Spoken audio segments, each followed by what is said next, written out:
Okay, first it is very important we can discuss behaviorism and new behaviorism.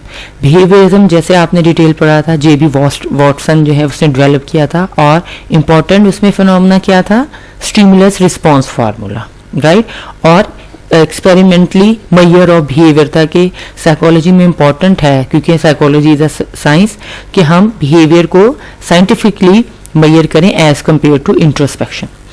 Behaviorism, the prediction and control of human behavior in which introspection and or independent thinking play no essential part of its teaching method. Right? Obviously they can deny structuralism and functionalism study method जो कि introspection था. Okay, what is new behaviorism? New behaviorism is a behavior cannot be full understand simply in terms of observable stimuli and reaction. New behaviourism के जितने भी behaviours थे जो हम one by one discuss करेंगे, दे बिलीव कि human behaviour को just only stimulus and reaction के फार्मूले से ही मैयर या जज नहीं किया जा सकता. उसमें मीडिएटिंग वेरिएबल, थर्ड वेरिएबल और बहुत से अदर वेरिएबल हैं जो उनके रिलेशनशिप को असर करते हैं.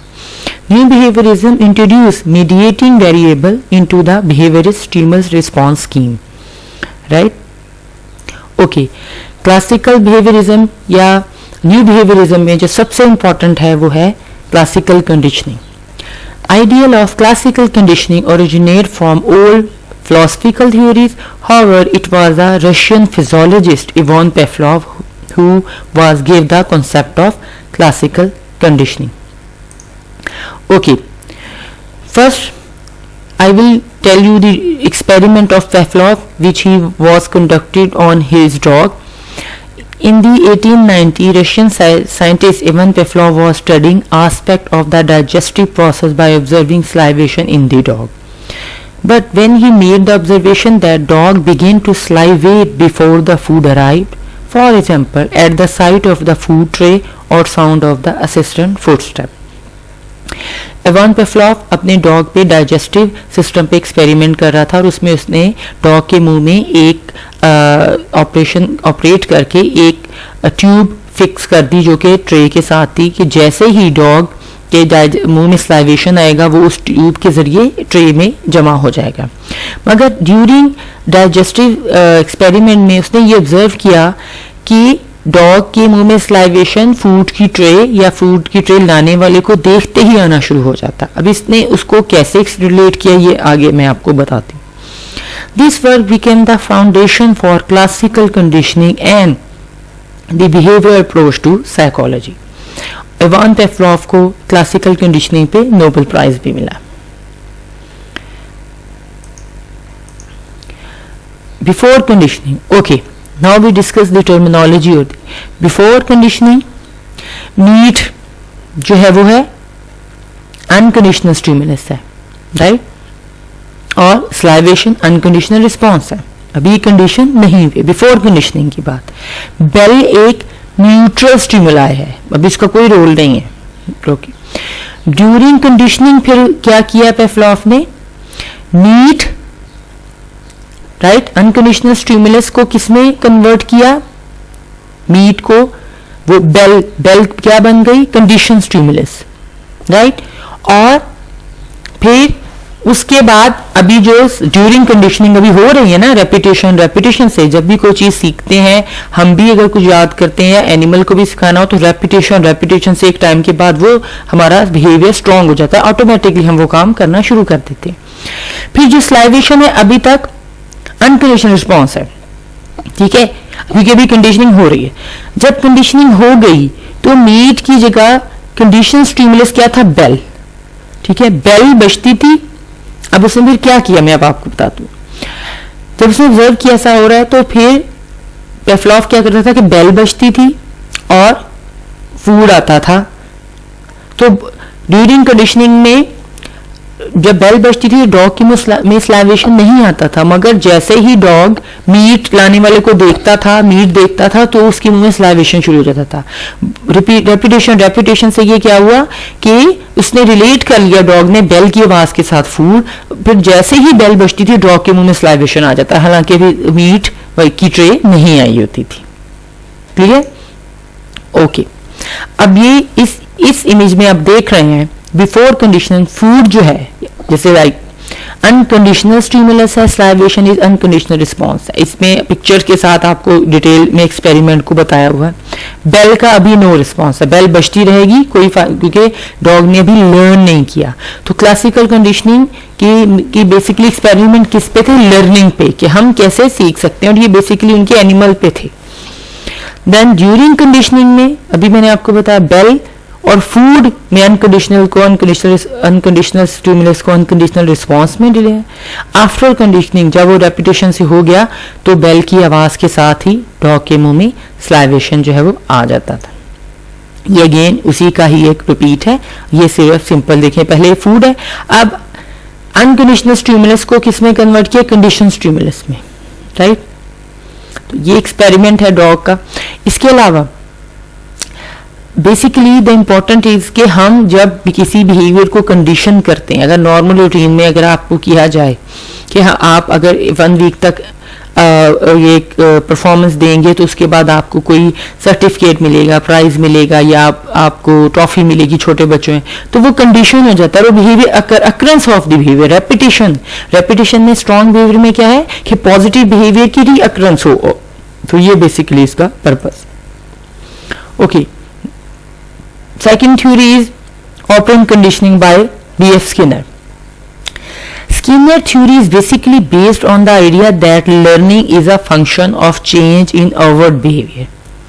Skinner theory is known as operant conditioning, क्योंकि operant conditioning को instrumental conditioning भी कहते हैं, क्योंकि इसमें instrument like जो Skinner ने experiment किए हैं ना पिजन पे, रैट पे, कैट पे, उस पे उसने अपने बॉक्स और इंस्ट्रूमेंट को यूज किया था, तो इसलिए operant conditioning is distinct in that the organism can emit responses instead of eliciting or response due to an external stimuli.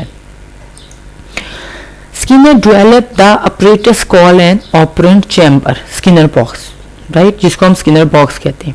Operant means the animal operate on its environment. In Skinner apparatus, the animal control the response rate, not the experimental response rate was his dependent variable. Behavior could be manipulated by changing reward, right? Behavior could be manipulated by changing reward, right? Behavior को हम manipulate कर सकते हैं reward को change करने में बार बार। This approach was an important step toward a scientific way of experimentally studying behavior. इस approach ने, जैसे हमने देखा कि साइकोएनालिसिस ने कैसे एक डिफरेंट न्यू फ्रेश दी, इसी तरह बिहेवियरिज्म ने दी, या न्यू बिहेवियरिज्म ने ऑल्सो एक नई डायमेंशन और स्टडिंग का एरिया जो है वो ओपन किया। Animal learn right before his eyes, right, तो वो एक स्टडी को, बिहेवियर को उसमें शो किया। Okay, now we discuss Skinner experiment, right. Food is reinforcement, the pigeon press the key and get the food.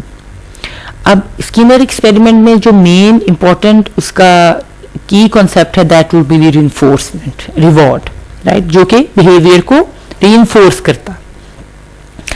जैसे आगे ये पिक्चर देख रहे हैं, पिजन है, the pigeon press the key and get the food, right. If we stop the food, pigeon will be stop to show her response. It's very simple. अगर pigeon key press कर रहा है तो उसको फूड भी मिलेगा, वो फूड इज इंसेंटिव कि क्यों वो की को प्रेस करें, क्योंकि फूड मिलेगा। क्यों हम जॉब कर रहे हैं? सैलरी मिलेगी। क्यों हम आप पढ़ रहे हैं? डिग्री मिलेगी इन दी एंड। सो अगर आपको भी डिग्री दे दें, सो हाउ कुड बी, वो बिहेवियर चेंज हो जाएगा। वो जो एक इंसेंटिव है, वो उसको टास्क को पूरा करने के लिए जो मोटिवेट कर रहा है, वो चीज बिल्कुल खत्म हो जाएगी। Reinforcement occur when response is satisfactory. अब रिस्पॉन्स के लिए बहुत जरूरी है कि आपका रीइंफोर्समेंट, रिस्पॉन्स शो करने के लिए इंपॉर्टेंट है कि हमें वो रीइंफोर्समेंट भी हम पिजन को साथ साथ देते जाएं। Skinner experiment on rats. Rat were place in metal cage with a number of levers, right. अब मैं आपको बताती हूँ कि इसमें मैंने रैट को एक केज में बंद किया जिसमें बहुत सारे लीवर्स थे। द रैट फर्स्ट, पहले रैट, अब एक केज में जाएगा तो वो कूदना शुरू हो जाएगा, तो इंसिडेंटली उससे एक लीवर प्रेस हुआ और जिसके नतीजे में इसमें उसको फूड वाटर और जो है वो फूड और वाटर जो है वो एक डिश में जो है वो ड्रॉप हो गया। आफ्टर रिपीटिंग द रिएक्शन, अब अभी डॉग एनिमल जो है वो ट्रायल एंड एरर से काम करते हैं, आपने लर्निंग तो पढ़ी है। सो ह्यूमन जैसे ह्यूमन इंसाइट से काम करता है, हम एक बार एक गलती करेंगे, दूसरी दफा हम पहली मिस्टेक को याद करते हुए दूसरी बार में उस काम को पहले ही करेक्ट कर लेंगे बनिस्बत कि हम बार बार उस मिस्टेक को रिपीट करें, एरर को। After repeating the action, the rat saw that they could receive food and water by pressing the lever. तो जब repetition, so operant conditioning के बाद rat ने ये learn किया, when the rat was rewarded, they were conditioned to repeat this positive action to continue being rewarded. So because कि उसको reward मिल रहा है, इन्फोर्समेंट मिल रही है as a form of food. Reinforcement कुछ भी हो सकती है, ये तो इस एक्सपेरिमेंट में ऑब्वियसली रैट के लिए एक फूड इंपॉर्टेंट है, पिजन के लिए भी फूड इंपॉर्टेंट है। So that would be the when the rat was rewarded. सो जब एक रैट को रिवॉर्ड मिल रहा है तो उस ऑब्वियसली उसका पॉजिटिव एक्शन जो है वो रिपीट होगा, right? Okay, now we discuss reinforcement.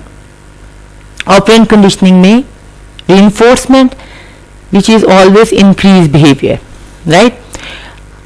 Punishment is a opposite of reinforcement, decrease behavior. आगे हमें एक पॉजिटिव बिहेवियर को इंक्रीज करना है, रेपिटेशन में रखना है, तो reinforcement दी जाएगी। अगर हमें एक नेगेटिव बिहेवियर, हैबिट या बिहेवियर को स्टॉप करना है तो हमें पनिशमेंट देनी है ताकि हम उस बिहेवियर को उसी टाइम डिक्रीज कर दें, खत्म कर दें, स्टॉप कर दें। रीइंफोर्समेंट 2 टाइप में दिया जाता है, पॉजिटिव रीइंफोर्समेंट और negative reinforcement. Positive reinforcement like aptitude, stimulus, following correct behaviour, right? Negative reinforcement में क्या होगा? फर्दर 2 टाइप है, एस्केप और active avoidance, right? Following correct behaviour है और बिहेवियर अवॉइड एंशियस स्टिमुलस है। When we talk about punishment is also is depend on the situation, it depend on the type of a stimulus or type of the condition or type of a person. देखो for example अगर animal के में क्या सिखा रहे हैं, rat जो था वो केज में था, ठीक? अगर वो ओपन प्लेस पे है तो ऑब्वियसली उसमें किसी और तरह का डिजाइन है। अगर एक एनिमल अपने नेचुरल एनवायरनमेंट में है या एक प्रिजन में है तो उसमें उसके बिहेवियर में टोटली फर्क होता है। पनिशमेंट में पॉजिटिव पनिशमेंट है और नेगेटिव पनिशमेंट है। अब नेगेटिव पनिशमेंट और पॉजिटिव में क्या है कि वो उसके बिहेवियर को डिक्रीज करे। अगर एक बच्चा काम नहीं करता या पेपर नहीं पढ़ता, नहीं लिखता तो वो फेल हो जाता है या वो पास नहीं होता, तो अब फेल होना उसकी एक पॉजिटिव पनिशमेंट है कि नेक्स्ट टाइम वो उस बिहेवियर को स्टॉप करे कि अगर मैं नहीं पढ़ूंगा तो हमेशा ही होगा। नेगेटिव में क्या है कि ऑब्वियसली कि जहां पे उसको पनिशमेंट दी जाएगी, फिजिकली या उस चीज में पनिशमेंट दी जाएगी ताकि उसका वो बिहेवियर उसी टाइम स्टॉप हो। मोस्टली छोटे बच्चों में हम ज्यादा कंडीशनिंग यूज करते हैं क्योंकि उनका बिहेवियर लर्न होता है, ऑब्जर्वेबल बेसिस पे वो बच्चे लर्न करते हैं, तो दैट्स वाई। और वो बहुत प्रेज पे भी काम करते हैं, अगर आपने very good, you are a good student, teacher की एप्रिसिएशन पॉजिटिव, राइट? वो भी रिवॉर्ड इज डजंट मीन कि कोई वो ऑब्जेक्ट हो, it's a certificate, may be एक वर्कर के लिए सैलरी हो सकती है, बोनस हो सकते हैं, शील्ड हो सकती है, मेडल हो सकता है। इसी तरह इसमें मॉडल में आप देख रहे हैं रीइंफोर्समेंट में positive stimulus receive, negative stimulus removed, right? Reinforcer और इंक्रीज बिहेवियर और नेगेटिव कॉन्सिक्वेंसेज और no reinforcement decrease behaviour totally. Okay, Skinner's also important concept is reinforcement schedule, which is very important. Basically, there's a 2 type of a schedule. Reinforcement को schedule design किया गया है, right? एक तो reinforcement है, आप कभी भी किसी को कहीं भी दे सकते हैं, मगर it depend situation और setting, तो फिर उसको schedule के point of view से डिसाइड किया जाता है। Like 2 type, interval and ratio. Interval में 2 टाइप्स हैं फर्दर, फिक्स्ड इंटरवल होगा या वेरिएबल इंटरवल होगा। इसी तरह रेशो, फिक्स्ड रेशो होगा या वेरिएबल रेशो होगा। अब क्या है फिक्स्ड इंटरवल? क्या है? Reinforcement first response after fixed time interval, ठीक है? कि हम एक इंटरवल के रख लेंगे मगर वो फिक्स्ड होगा और उसके बाद रेनफोर्समेंट किए जाएंगे. Variable interval reinforce first response after predetermined but variable time interval. Right, predetermined है बट इसमें क्या होगा, टाइम का इंटरवल होगा. पहले में क्या आएगा, फिक्स टाइम है, इसमें क्या है, time interval. Then ratio, fixed ratio reinforced after fixed number of response. मतलब इसका क्या एग्जांपल है कि एक वर्क प्लेस पे एक जो एम्प्लॉय है उसको है कि अगर आपने ये 10 पैकेट्स बनाए, राइट, तो आपको ये इंसेंटिव मिलेगा, बोनस मिलेगा, राइट. अब वो 10 पैकेट तो वो एक दिन में बनाता है, 2 दिन में बनाता है. अब जब तक वो 10 पैकेट नहीं होंगे उसको रिस्पॉन्स नहीं मिलेगा. वो बेशक एक दिन में बना ले, वो 5 घंटे बाद बना ले, समझ रहे. Then variable ratio reinforce after predetermined but variable number of response. इसमें क्या है कि वेरिएबल नंबर ऑफ रिस्पॉन्स है कि वेरिएबली कभी भी किसी भी टाइम पे दे दिया, ये चेक कर लिया. अब रिस्पॉन्स पैटर्न क्या है, जो फिक्स इंटरवल है इसका स्लो है, वेरिएबल इंटरवल का स्लो और स्टडी है, फिक्स रेशो का रैपिड और पॉज है और वेरिएबल रेशो का रैपिड और steady. Then fix interval easy है, वेरिएबल इंटरवल डिफिकल्ट है. इसी तरह फिक्स रेशो इजी है और वेरिएबल रेशो जो है वो डिफिकल्ट है. मगर इसका ये मतलब नहीं कि उसको यूज नहीं किया जाता. इसका ये मतलब है कि लेट्स सी किन कंडीशन और सेटिंग में डिसाइड किया जाता है. ह्यूमन के साथ जब हम डील कर रहे होते हैं तो ये चीज डिफरेंट हो जाती है और लर्निंग के पॉइंट ऑफ व्यू से ये बहुत ज्यादा इंपॉर्टेंट है. जैसे आपने बिहेवियरिज्म में पढ़ा कि ह्यूमन को स्टडी करना है तो उसके बिहेवियर के थ्रू हम उसको स्टडी कर सकते हैं, क्योंकि हम बाकी माइंड में क्या चल रहा है वो उसकी हम उसको जज इस तरह से नहीं कर सकते. बाकी नेक्स्ट वीक जब इंशाल्लाह आप सोशल लर्निंग थ्योरी बाय बेंडोरा पढ़ेंगे तो उसमें आप देखेंगे कि इंसान की लर्निंग के सिर्फ कंडीशन तरीके से नहीं होती है, सोशल लर्निंग एक बहुत इंपॉर्टेंट इन्फ्लुएंस आता है इस पर. ओके, अब इन्हीं जो स्केड्यूल और इन्फोर्समेंट को अगर हम एक ग्राफ में शो करें, राइट, सो ये बहुत अच्छे से आपको बता रहा है. ये देखिए जैसे एरो का है fix ratio, right, and then the blue line is a fixed interval, right. So here is a